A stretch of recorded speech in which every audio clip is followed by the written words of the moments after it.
And we are two anxious counselors because we don't have Macy today. Usually we're three anxious counselors. Yes. We'll be without Macy because she's doing her wedding planning. Yeah. How did I do? You did great. I knew it this time. You hit all the points. Last time, I think you froze. I panicked. No, I practiced this time. Okay. And honestly, Macy and I don't do great a lot of the time. It's way harder than it should be. I was doing that last time. Like, I have no idea. I'm excited about this topic. Okay. Because I learned something new. I'm excited that you're excited. Yes. I'm going to share with you about the mystery woman of the Seine, the River Seine in Paris. Oh, okay. So around the end of the 1800s, a young woman's body was fished out of the River Seine in Paris. And it was believed that she had taken her own life, but there was really never any information or details because she was never identified. Mm-hmm. So we don't know anything about her life or what events, led up to that. I mean, she could have been pushed. It could have been an accident. Mm-hmm. We don't know. It's a murder mystery. It's a mystery. Or a mystery. Yeah. But it's a dead body mystery. It is. It's a mystery. So the pathologist that was on duty at the time when her body came in became so entranced by her face. Because she had like a little half smile, like a Mona Lisa, and kind of looked kind of peaceful. Oh. And so he asked the molder to take a plaster cast of her face. Mm-hmm. So before long, copies of this mask, it's called a death mask, were for sale all over the place. I might have heard about this. Actually, yeah. And she became this face, this plaster cast became this face that everyone was inspired by, like artists and novelists and poets at the time would write about it. She was like a muse. And people in society also became entranced. And so at that time, if you had a stylish home, you were going to have this cast of it, like in your drawing room. Weird. Of this face of this dead girl. Isn't that interesting? Yeah. What time period? It's like late 1800s. Okay. In France. Okay. She even became the beauty ideal. So at that time, it was thought that death in water was a very romantic concept. There's a lot of songs about that. About send me off into the river. Or there's mythology around the lady in the water, different things like that. Right. And so death, water, and woman was a tantalizing combination. So people were intrigued not only with her face, but kind of her backstory, that she was brought out of the river. One person at the time, a critic, described her as the erotic ideal of the period. So I feel like that could get dangerous if people are associating eroticism and death and I don't know, that darkness with this erotic image. I don't know. And idealizing it. Yeah. Like it make people want to jump into the river. Is that what you're getting at? Or just almost like the, I don't know, I'm thinking raping or hurting somebody or I'm thinking of twisting those two things killers together. Who want to kill get sexual pleasure. Yeah, something like that. Violence. Yeah, that's creepy. So there was a whole generation of girls who modeled their looks after her. It's very interesting. I want to see this picture. Okay. Here's the death mask. Wow. Okay. Yeah, it's almost eerie peacefulness to it. Yeah, and almost a little happy. Interestingly, doesn't it? A little kind of looks like the eyes are slightly smiling and the mouth is slightly smiling. Yeah, that's very interesting. Very interesting. It's just, it's this peaceful look to it where you wouldn't think that if something like that had happened. Right. Oh. Yes. Okay. So let's talk more about death masks, because I didn't really know anything about that. I was also thinking about I've heard about like the CPR dummy. I'm getting to that. Oh, okay, where they like took that face off of from a dead body or something, right? Yes. Okay, yeah, I've heard of that one too. There. So these death masks were not made after every death. The main purpose of the death mask from the Middle Ages until the 19th century was just as a model for sculptures to create statues and busts of like well-known people, Hmm. you know, people that were royalty or something like that. So it wasn't until the 1800s that the masks became valued for themselves. Hmm. So from the 1800s and beyond, these could be like a memento, like a family would have, or a way to like honor the people. It wasn't just like, oh, we need to capture this so we can make a sculpture later. The masks of themselves were valued. So these death masks show the subject's facial expression immediately after death. They record the very real contours at their time of death. That's very scary because I'm sure some are really like distorted or contorted and creepy images. And then why would you want your loved one like in the corner like agonizing facial features? Yeah, like no, I don't want that. So it was important that the death masks were made very quickly because the features become distorted very soon after death. Oh, you would think that you would like want to, you know how they for like funerals like make somebody look pleasant if they have like an open casket. So it's like if you wanted to capture your loved ones like last appearance, you'd kind of want to like fix their face a little so they looked pleasant, but they wanted to like get the actual reaction of death. They wanted the immediacy. That's scary. And they were made of wax or plaster. That's creepy. So they might be displayed at funerals, or, you know, it might be just hung on your living room wall.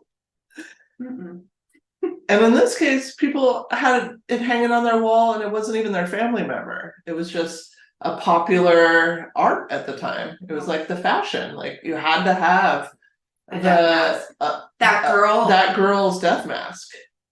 Yeah, many copies were made and sold. Just in France mostly, or probably all over Europe is my take. Okay. Yeah, probably Germany, England, all those places around there. Like you're not fancy unless you have this girl's death mask hanging on your wall. Yes. Yeah. Like who even are you? Nobody. And she was called L Inconnue de la Seine, which is the unknown of the Seine, because she was a mystery. What's the name of the river? The Seine? The River Seine, yes. Seine. So these death masks were later replaced with photography so that they could record the features of an unknown corpse in a more modern way. So in this case, you know, it was done, I think, because the person was unknown to maybe help identify them later, but also because supposedly the pathologist was very intrigued by L Inconnue. So originally they were doing it so that they could use that as like an identification system, but that girl's just changed blew up. Yeah. It went viral. Yes, it went viral. In the cases of people whose faces were damaged by their death, instead they would do a cast of the hands. Okay. Which is interesting. That's a little less intense. So if you make a cast of somebody who's living, it's called a life mask. These other ones are called death masks. And if you go to the Museum of the Order of St. John in London, it's on display, so you can actually see it. I would love to see it in real life. Yeah. See, that just shows how it is interesting and intriguing. I don't know, it's something about it. You're just it's something interesting, yeah. That's, I mean, obviously disturbing things. Would you hang that on your living room wall? I mean, probably back when it was like, you're not popular unless you have that. I'd probably be like, I need that. Yes. But now I don't think so. I don't know. Would It's- you? No. I'd be creeped out walking past it. Like it would be like kind of following me. Yeah, I feel like I would be really connected to the death aspect.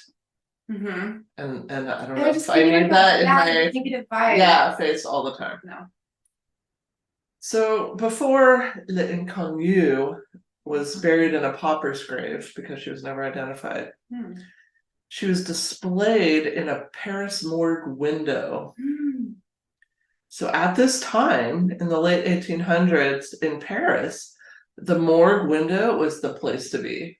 If you had like a lot of money or famous or something. No, if you're dead and nobody knows who you are. Oh.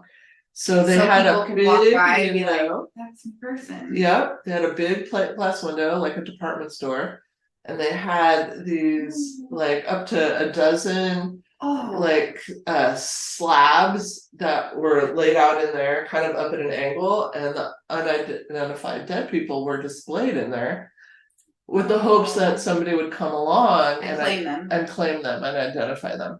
And so they were naked except for like a little covering of the bits. Wow. And then the clothes that they were found in were also on display separately. So I don't know why they weren't, maybe to see if there's markings that you recognize, like a scar or Well, something. if somebody knew that this my person, or last time I saw them, they were wearing this outfit.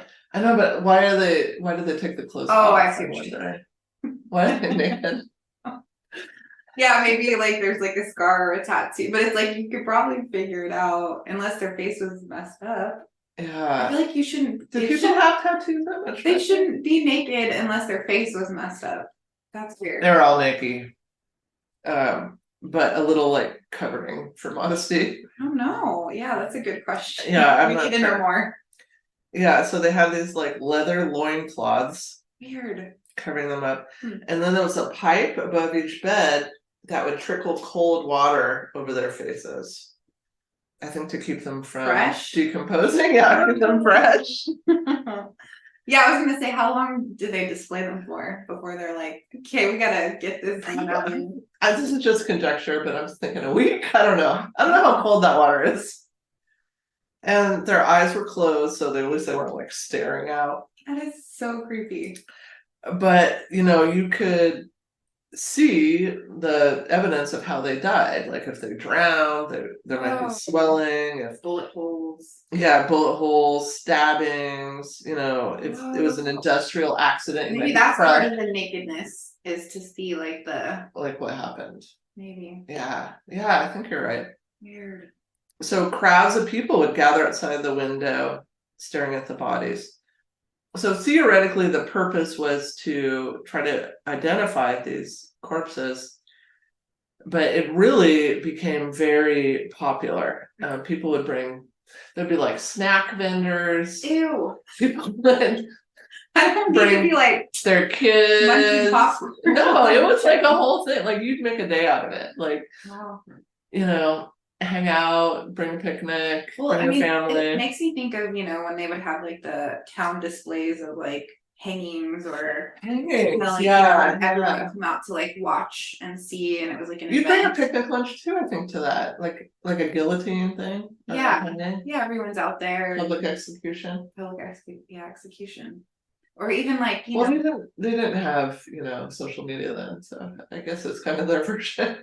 Well, and I think just people's curiosity with death, and you don't see it, and you want to like kind of, I don't know, like see what happens. I guess, just observe human. Something. I don't know. The morgue was listed at that time in tourist guidebooks as one of the city's unmissable attractions. Yeah. See, or even like like the gladiator games and like the medieval times, like jousting. It's like it would be events to watch people, and now like fight, like watch UFC fights, and there's something about like. So imagine you tell the kids, we're going into the city. Pack your picnic, and then you go there. There'd be like get your popcorn, peanuts or popcorn. There'd be like someone juggling maybe on the side.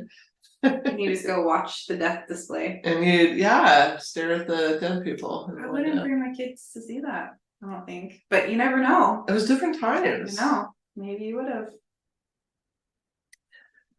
So around the same time that this was the place to see, the unmissable attraction, this was when industrialization was starting up. Mhm. And so more people were coming to the city to live from the countryside to work in the factories. And also it meant that there was a lot more accidental deaths in the factories. So you might have machines misfunction, train accidents, suffocations by coal smoke. So Mhm. these kind of accidents became more and more common. And since some of these people were dying far from home, nobody knew who they I were. was gonna say, wouldn't their employers know? Like, I think back then they didn't really do background track. checks. I don't think they had social security numbers or anything like that. Like, I think you would just show up and work, and maybe people know your name was John, and that was it. Yeah. That's all they knew about you. And then you die, and then They nobody don't knows know who you are, and exactly. they strip you down and put Put you in you the in the window and hope your family So comes awesome. in and like, we haven't had a letter from John in quite a while. So then I would wonder if people are missing a loved one. They're like, we better head out to the city and check the Exactly. window. We better check the window. I guess so. I mean, it makes sense if you kind of think back to those times without technology like we have. Yeah. Like, you can't just call around to the hospitals. Yeah. Or, you know, just send them a text. Hey, where are you? Nope, gotta check the window. Yes. So it was commented on the time that you go there to see the drowned, as elsewhere you go to see the latest fashion. And someone else at the time observed, the morgue is a spectacle within the reach of every purse, and which poor and rich passerby alike can get for free. The door is open. Whoever wants to can come in. So it is kind of a great equalizer, death. And in this Definitely. case, the viewing of death. Yeah. Can't take your money with you. So when it was time to change the bodies, the curtains were closed, and then like that was a big moment to be there when there was a new reveal. Because they Oh, would swap out the bodies, and it's like, oh, who's it gonna be? wow. So then the curtains would be pulled back to reveal a whole new set of bodies on display. Oh. So let's get there early for the new reveal. You want to get up front, you want to get a good seat. Oh. So a writer and photographer at the time wrote, the kids who go there as they would go to a theatrical representation call the exhibited corpses the artists. If the exhibition room happens to be empty, they say, the theater is temporarily closed today. Wow. The theater. Isn't that interesting? Mm-hmm. So I read something about this that kind of made me switch my mindset about things. I know last week we talked about how it's, you know, people don't really change their mind very often. Right. Mm-hmm. But I feel like When you have your I set do beliefs, change my mind. Maybe too often. if you if you get better Am I a evidence, flip-flopper? I probably am too a little bit. I mean, I feel like you can be convinced. like I hear things. something and then it'll resonate with me, and I'm like, oh yeah, you know, I think that way too. And then, you know, I feel like I can change. I'm not like so stuck in my beliefs. I'm not a rigid person. I think it's because we are able to have empathy and see things from different perspectives, being therapists, being able to kind of put yourself in someone else's shoes and take on a different view, and then you can kind of see where they're coming from. And then if you like that view better, you're like, all right, I do that. Does that mean I don't have any solid core beliefs? I don't know. I don't want to be wishy-washy, but I know. I feel like I read this paragraph and it kind of changed my outlook.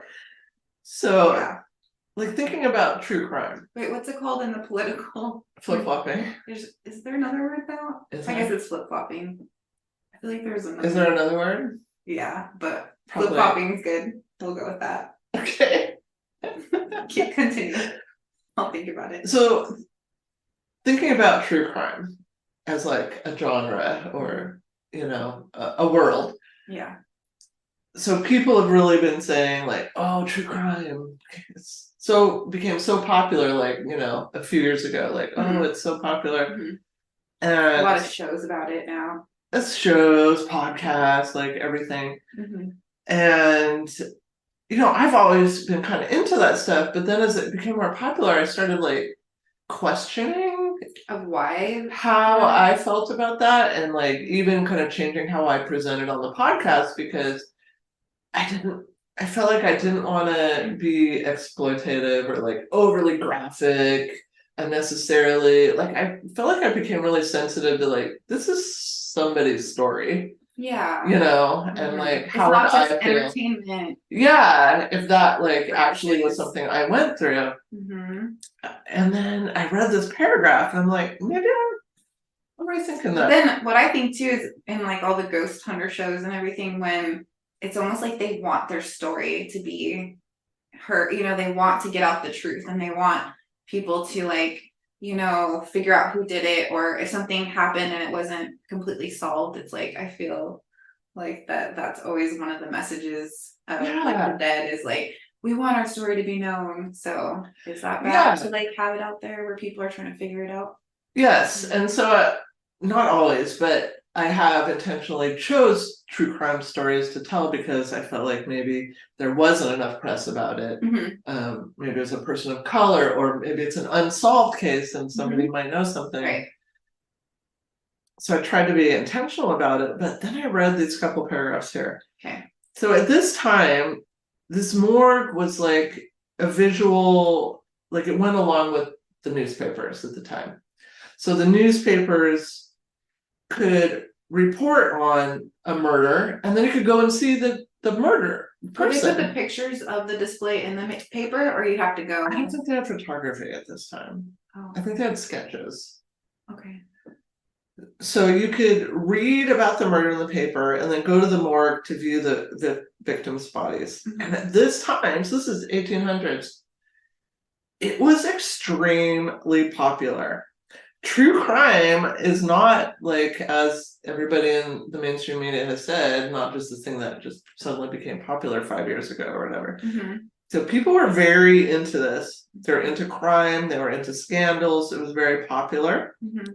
At the same time, in Paris, the Wax Museum was the place to go, and they would recreate waxen scenes of recent murders. And so you could go and see that, and everybody was into it. Have you been to a wax museum? Oh, yeah. They creep me out. I mean, I haven't actually gone, I don't think, into a full wax museum. And Isn't it? On the pier in San Francisco, they have like the one that has like famous people. Okay, I went into some kind of weird Fisherman's Wharf down there.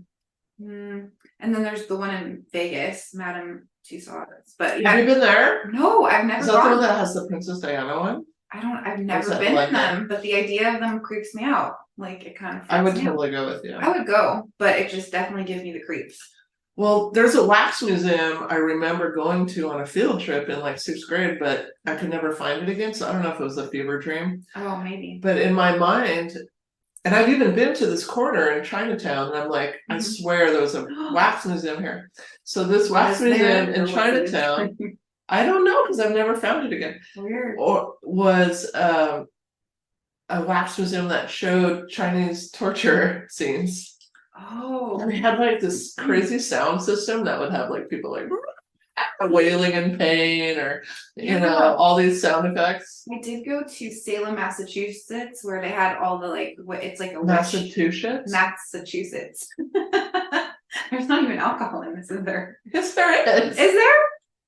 Oh, I thought this was just a regular cider. I thought it was just a regular cider. Oh my gosh, you must have a high tolerance. What is my it's like 8.5. Oh, well, maybe that's why 8.4. Maybe that's why you can't pronounce Massachusetts. That's where my whole This is Space Giraffe. This is my favorite cider. Oh, okay. Yeah, my whole dad's side of the family is over on the East Coast. Oh, and so when I was younger, we went to Salem, Massachusetts.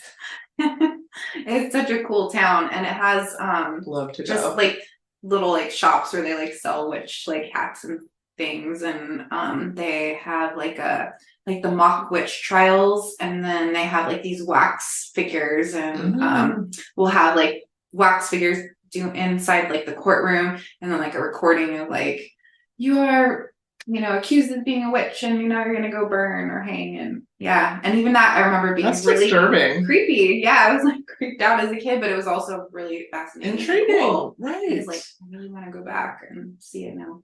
Well, one day I would love So to anyways, stay they had wax museums. We went off on a tangent. Well, I would go to one with you. Let's do it. Do they have one around here? That'd be a good field trip. Can you imagine what it would be like? It'd be like the shittiest wax museum ever. It's like when we used to have a zoo here, and it was like like 2 figures. It was like some deer and squirrels. Like these animals were only here because they were unfortunately standing there when they put the fence up. Yeah, that would be sad. So this is the paragraph that really kind of changed my view on true crime. Yes. And is it okay to lecture on? So this article was like, what did people feel when they were gathered in front of the plate glass window to stare at the anonymous corpses? You might think that they're just kind of gawkers, and you know what I mean? I think there's a range of people's emotions and what their intention is of being there. So newspapers at that time did not describe the people as like just being gawkers and nosy and morbid curiosity. Mm-hmm. The newspapers at the time said that people were there because they were driven by empathy and were concerned, and they had a strong moral sense. So they felt drawn there as an act of solidarity born out of tragedy. So it was feeling like, oh my God, these people, like this horrible thing happened, and I'm here with you, connecting. I think there's a range. I think that's part of the people, but I think there's different reasons. So at the time it was written in one of the journals, we all loved each other for a few hours because we cried together. Why can we not continue to do so? So it was unification through humanity, through this, like, we can all agree that this is a horrible tragedy that happened. Mm-hmm. And so it kind of made me rethink kind of how I've distanced myself a little bit from the true crime genre. Mm-hmm. It's like, no, that's what it could be. It doesn't necessarily need to be morbid curiosity and, gawking. It can be just like that feeling of pain of, oh my gosh, this person went through that, and like that connects us as humans. I think that's part of it, but I also think that there is a morbid curiosity, and I also think there's this idea of when we're it's this curiosity of these are ways that I could pass, so it's like you are curious to know, like, if something like this happens to me, I kind of want to see what that looks like, possibly. And kind of like looking at like the different ways that, like what it would look like if you drowned or got stabbed. Yeah, it's like almost this mirror thing where you're like, oh, I want to see, like, so I know, like, this is how, like, different ways that it could happen to me. And so it's almost like preparing you for death a little bit more by like staring at it, possibly. But also the empathy, I think that's a big part of it. It's like you do, connect with these people and feel sad for them. And well, I think we in modern society, like Western cultures, are very separated from death. Yeah. Unhealthily so. I agree. Where people just pretend like it's not even gonna happen, or it's not there. I don't want to look at it. It's like this avoidance. We have this whole false sense of security and, immortality. We had our water main is being replaced. Right. So they shut off our water on Monday for like the whole day. It's like my water heater, we had to shut the water off. Yeah. We don't even appreciate water as much as coming off of, and then we just had all those fires where, I'm in a panic. I went out and like bought 3 cat carriers just in case, even though the fire was 15 miles away, because I'm just like, I need to be prepared. That's my stress response, is preparation. Yeah. And so and then that water thing happened, and I'm like, we are so fucking helpless in modern society. Like, we have such a false sense of security and we could barely function for a day without water. I'm like, well, I gotta go to the store and get a jug of water so I can make some tea and, brush my teeth. And My it was husband just so, boiled water and took it in the shower and did like this kind of a shower. this is He's like, this is back in like the olden days. Yeah. This is like 8 hours I'm like, without you're water. fine. It was Yeah. like one day without a Yeah, shower. exactly. And like we're so dependent on water service, electricity, heat, cool, like having a roof that protects us from the elements. Like Everything's regulated. we cannot function. Yeah. And it's such a false sense of security because you just assume it's always going to be there. Mhm. And then all of a sudden it cannot be. Like all the poor people that, lost their homes and are still evacuated, living in tents, I mean, it's just such a, like, We always talk, like when we watch Yellow Jackets, We're I'm always like, well, how would I be in a survival situation? yeah, how I do kind you of- be? I mean, I don't really want to know and have to like figure that out, but I wonder like how that would. I don't do well with being cold. I know that. I've been in situations where I've been out in the cold and it sucks. Yeah. Because I used to run away when I was a teenager from home and sometimes be outside. And you were like, okay, I'm gonna go back because I don't want to be cold. Or I would get into a bad situation just to get out of the The cold. cold. Yeah, I don't like being cold. So those survivor shows when they're out there in the cold, I'm like, no, I'd be like, After day one, waving the red flag. Yeah, but no, so we're like, we're disconnected from just this Reality. Disconnected from death and not being able to like, I don't know, just I think we're just disconnected. disconnected. Yeah. So this thing, like going to look at the dead bodies, like we don't have anything like that now necessarily, but true crime is a way to see that, to see the horrors that happen, I guess. I've thought about this too, because I definitely am fascinated by watching true crime and just kind of personally just knowing the mind of a killer and like how can this person become this? That's the piece I am obsessed with. Obsessed with like what turned this person into this monster, making those choices. Yeah. And how can we as humans have this within us that can make you do these awful things? And that part is just like the nature nurture piece fascinates me. Because I want to think it's always something that happened. But then some cases they say nothing happened, but we don't really know. We're not following them around 24/7. Yeah, I think if they would have had, all the support in place to be able to help them not get to that level. Yeah, would things be different?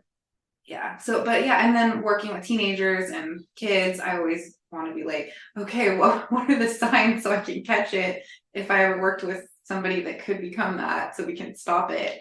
That was part of it, definitely like a piece of it. But then also just, that empathy and, just wondering about like, oh, this is what it looked like if I was to go through something, kind of preparing your mind of what that looks like. I don't know. I think there's a lot of reasons.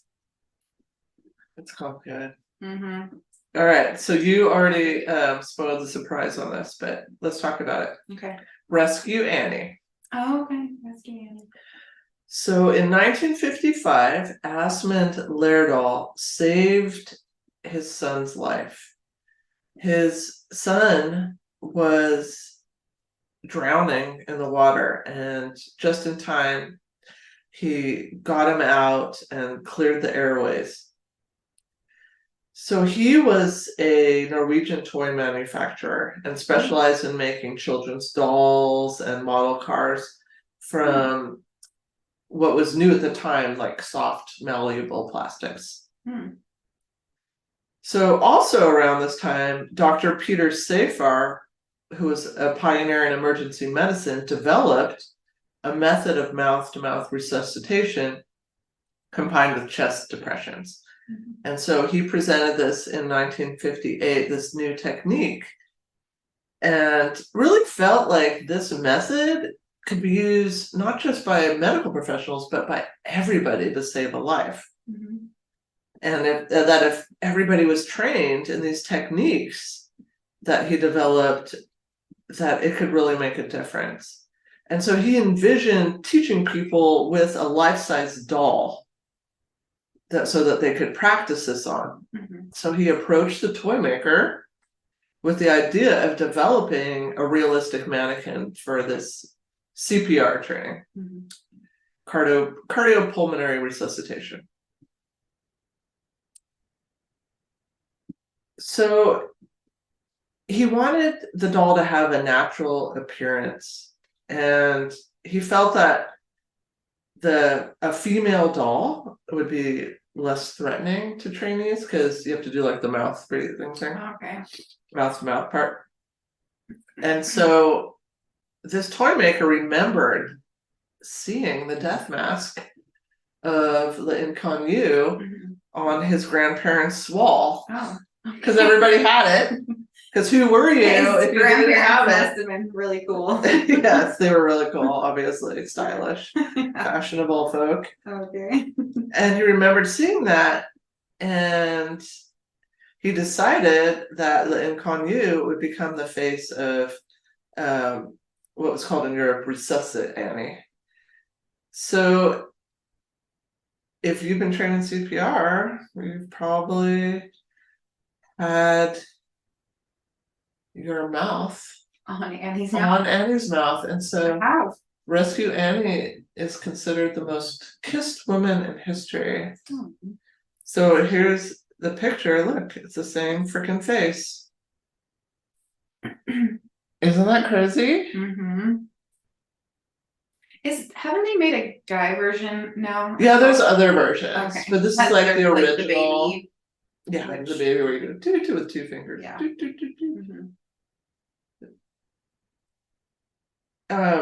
You know Michael Jackson's song "Smooth Criminal"? Yes. Where it says, Annie, are you okay? Are you okay, Annie? Annie, are you That's okay? from the CPR training. Wow. Isn't that interesting trivia? That's a fun little tidbit. Yes. So CPR is really important work. Okay, wait. So Annie, who is Annie again? Well, they just named the CPR doll Annie. Oh, so is that face was the death mask? Yes. So that's still her. Yes. Isn't that they interesting? Just named her Annie. Yeah. Whoa, that is crazy. So it's really a life to death cycle. I just wonder who this woman is and how, like, if she would have been alive, like, was she going to be some famous model that everybody like worshipped? But since she died early, she still was like this person. But she's saving lives. Isn't it's that like so interesting? She still like made this huge impact after death. Like, not just everybody wanted her on their wall, but then turned into the CPR doll that everybody still use it to train to save people's lives. So I wonder, like, if that person would have been as impactful in life as she was in death, like what her fate was. Yeah. And what happened? I want to know what happened. I want to know too. I mean, really, it's either accident, murder, or suicide. Those are only 3.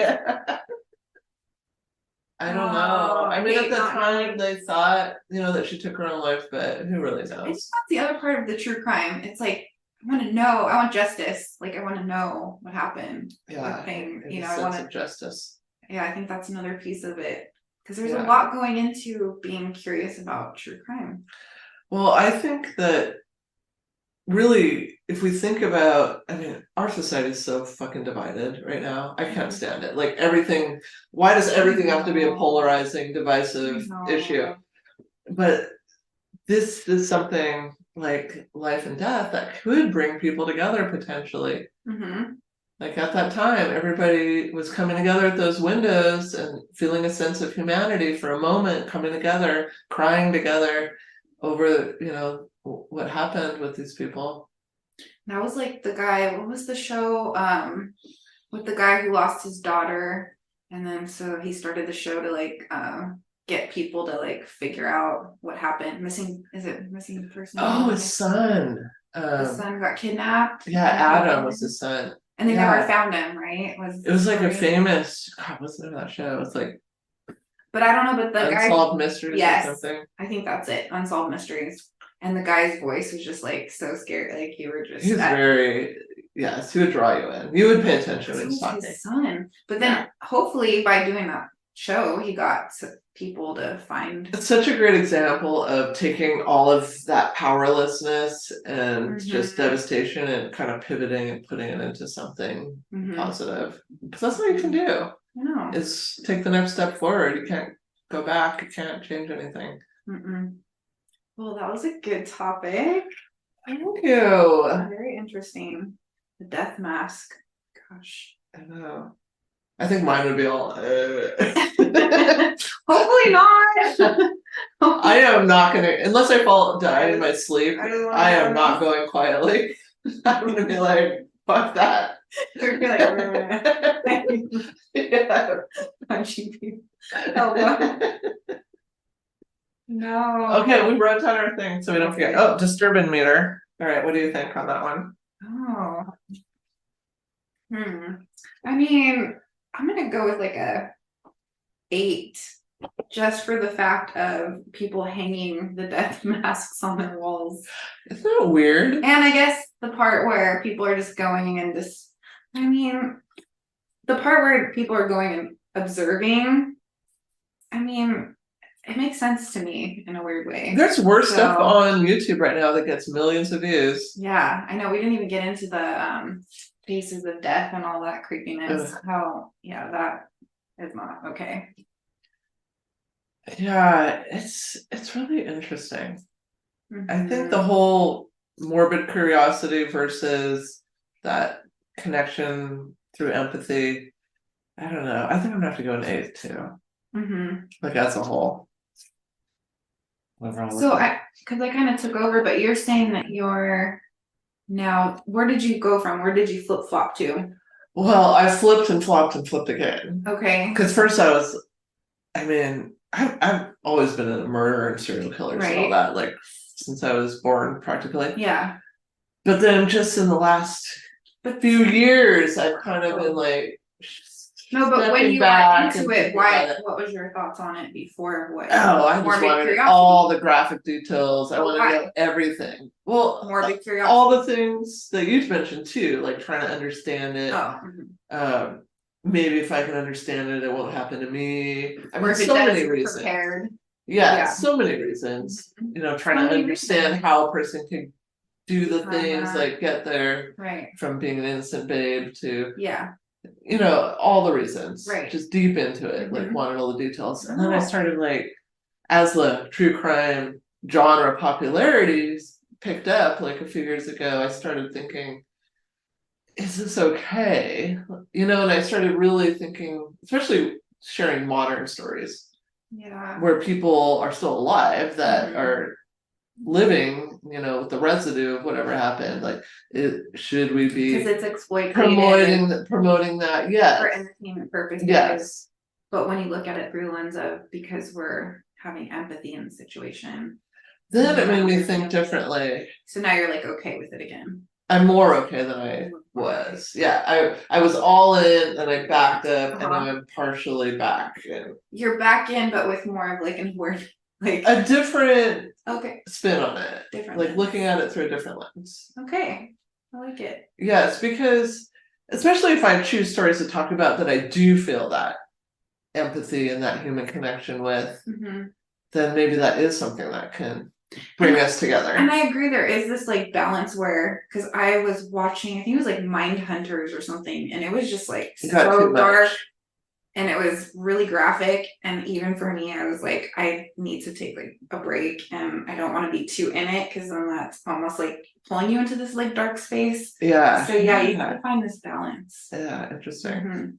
So I think I'll definitely, you know, continue to just be intentional with it. If you didn't listen to our last episode, we talked about confirmation bias and cow tipping. Have you heard of it? Oh yeah. I didn't do my homework. I did. I asked Paul. I was going to and then I forgot, but I'll do it this week. I was all casual, I'm like, have you heard of cow tipping? And right away he's like, oh yeah, when I lived over in Bellevue, yeah, like my roommates and this and that. And I'm like, well, it's not real. And then what was his response? I think I kind of burst a bubble or something. Oh my gosh. Okay, I'm gonna, yeah, You got to do it, I'll do it. but you have to really just kind of be neutral about it. Have you heard of cow tipping? Yeah, and then count, and then he pounds. And then you pounce in for the kill. It's not real. Lure him in to the trap, and then slam the door And shut. then crush the dream. Yes, crush. If you want to support us financially, be our Patreon person. It's only $1, and you can watch the video of this amazingness, and also exclusive content like other videos and other different things.